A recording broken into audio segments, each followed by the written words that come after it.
مساء الفل مساء الياسمين، كل سنه وانتم طيبين بقى عشان مولد النبي. انا رحت اجيب علبه حلاوه المولد، لقيتها غاليه قوي. بيقول لي كيلو 150 و200 واسعار وهميه. رحت بقى عند العطار جبت شويه حاجات كده واعمل معاكم حلاوه المولد. جبت عين جمل دول ب20 جنيه عشان نعمل الملبن اللي هو الحبل دوت، وده جيلاتين، وده لون احمر عشان انا بحب الملبن الاحمر. جبت سمسم وجبت حمص، دول ب20 جنيه حمص، ودول ب25 جنيه سمسم، ده ب30 جنيه سوداني، وده نص كيلو نشا.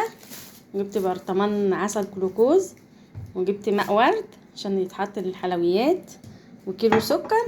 واعمل معاكم بقى ايه حلاوه المولد، يا رب تعجبكم.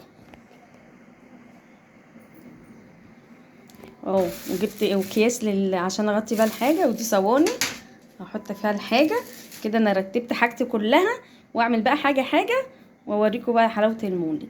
اشوف بقى الحاجات اللي انا جايباها دي حوالي 150 170 جنيه، اشوف هيعملوا معايا قد ايه.